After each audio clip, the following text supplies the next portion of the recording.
Comment détester une femme qui a simplement vengé son père ?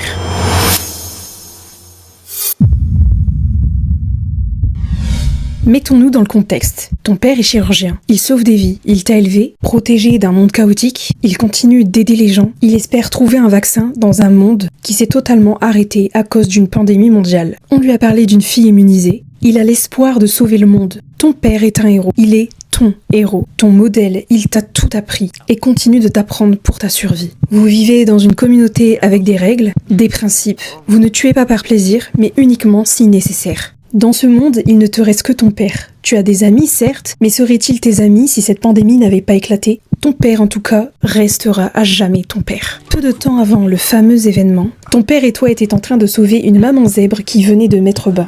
Elle était prise au piège dans des fils barbelés, souffrait, et ton père n'a pas hésité une seconde. Owen, ton père et toi l'aviez débarrassée de ces fils pour qu'elle puisse retrouver son petit. Cette scène marquante n'est pas dans l'histoire par hasard. Ceci nous décrit un père et une fille ayant un grand cœur, des valeurs, des principes et un profond respect pour la vie. Ton père, à ce moment-là, est appelé pour accueillir Ellie et l'opérer. Le grand jour est arrivé. Il peut sauver le monde, sauver l'humanité.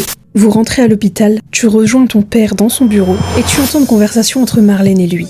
Tu comprends les enjeux. Ellie doit mourir car le champignon s'est développé dans son cerveau et l'a tué, le seul moyen de créer un vaccin et de potentiellement sauver l'humanité. Tu entres dans son bureau et lui dis que si tu étais cette fille, tu voudrais être opérée pour sauver l'humanité. Ton père ne te répond pas, la décision est prise. À contre-cœur, certes, mais elle est prise. Il faut sauver l'humanité.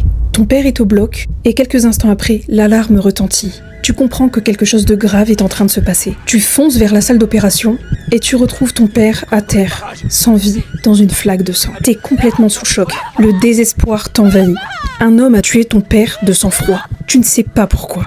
Ton monde s'effondre. Tu viens de perdre la personne la plus importante de ta vie. Alors, qu'est-ce que tu décides de faire ? Un étranger vient de tuer le seul membre de ta famille encore en vie. Ton héros, le seul homme qui aurait pu fabriquer un vaccin pour sauver l'humanité. Tu resterais sans rien faire ? Alors que tu as le pouvoir de te venger ? Tu tomberais en dépression jusqu'à mourir de chagrin ? Tu n'as plus aucune raison de vivre. Tu sais qu'il n'y aura pas d'issue à ce monde chaotique. Et en plus de ça, on t'a enlevé la personne qui compte le plus pour toi. Ton père était la seule personne qui te donnait l'amour, la joie et surtout l'espoir.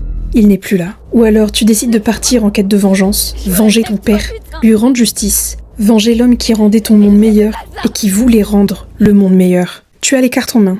Que décides-tu ? Nous sommes d'accord. Alors dis-moi,